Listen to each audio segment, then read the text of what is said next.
Hey everybody, Tim here with a brand new series of reviews for you guys. So recently season 3 of Stranger Things dropped, and I love Stranger Things. I've been a big fan of it, and I went to watch the first episode of season 3, and I could not remember a damn thing that happened previously. I was so lost, I was so confused, that I decided I'm going to start over from the beginning and just kind of really quick binge through all of season 1 and season 2.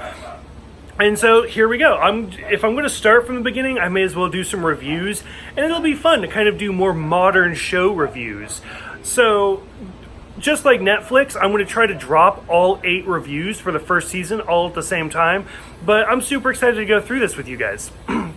So the show starts in November 6th, 1983 in Hawkins, Indiana. Starts out with a great, just front panel, and it's really interesting. It kind of has that horror feel right from the beginning, where you see the guy running down the hall and then he gets sucked up through in the elevator shaft.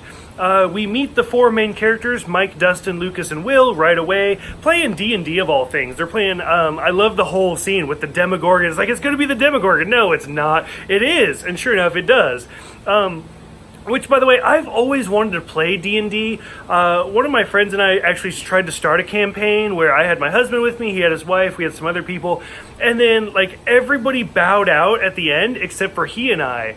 And so we never actually got to play. So I've never actually been part of a D&D campaign, and that's kind of one of my goals in life. I even thought about doing a Star Trek D&D, but calling it B&B, Bridges and Borg. But that's a different story. So I loved watching them play D&D, and I think this episode is actually what inspired my friend and I to do our first campaign that failed. But just kind of watching them play, where it's use the fireball, or no, go for the protection spell.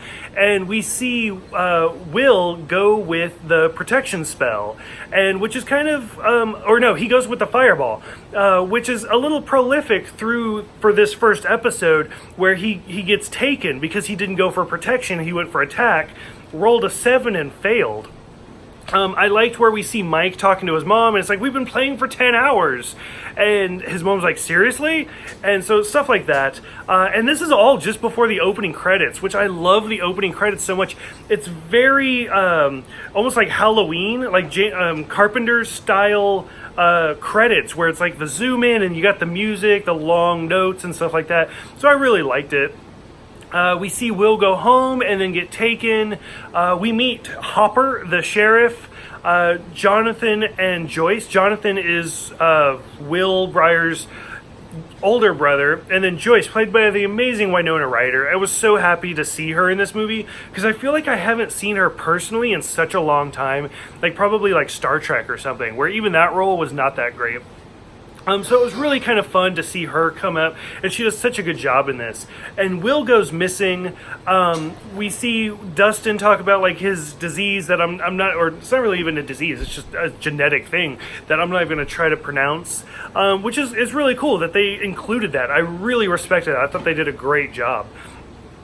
We meet Barb, which I've never understood that character, a little bit spoiler down the road, but the whole Justice for Barb thing, because I did not see this season until after it had completely aired for the first time, and so I'd already seen the Justice for Barb everywhere, and I was oh, that's going to be kind of cool, and I'll talk more about that later.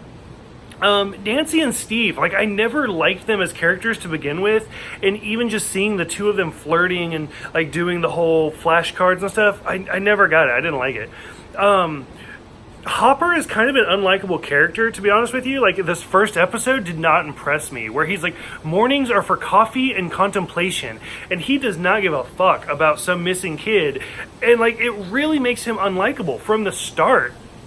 I like where Joyce is talking to Hopper about it, and she talks about how Will is called sensitive and a queer and a fag and all these different things, and it's at first it's a little it kind of took me out for a minute. It's well, it's 1983, any kid that is going to be small or skinny or anything like that is going to be attacked with those type of verbal insults, so it does kind of make sense, and I do feel it's a little bit of foreshadow coming from that. The science team that goes down in the hallway just gets destroyed. And then we finally kind of see that doorway, like the giant blob on the wall that's moving. And it's an intense scene. Like, that's where it starts getting more into like the sci-fi. Because at this point, like, we kind of get the horror where, like, seeing Will get kidnapped and stuff like that. But it's not really sci-fi at this point until we start kind of seeing that wall move. And then, of course, we finally get to meet Eleven, who the first time I ever saw this episode, I actually did think Eleven was a boy because I didn't know anything about it.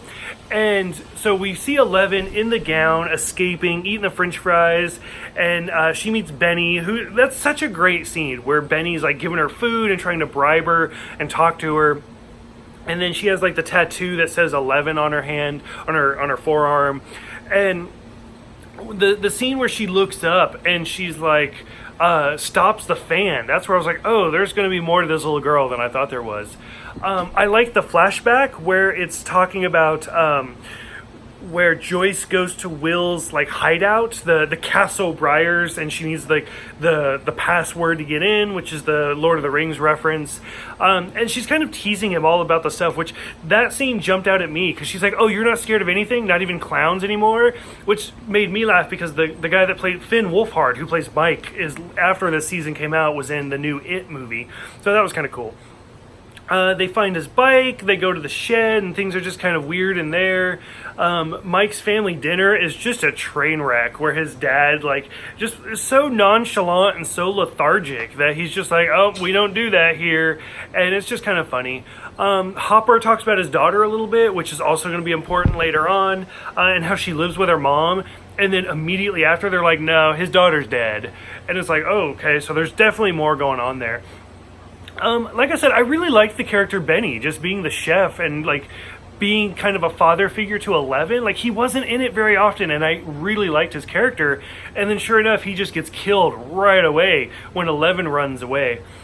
Steve and Nancy show up once again, like, just doing their thing. I don't know, I just don't like their characters that much, at this point, at least. And then the first episode ends with the boys meeting Eleven.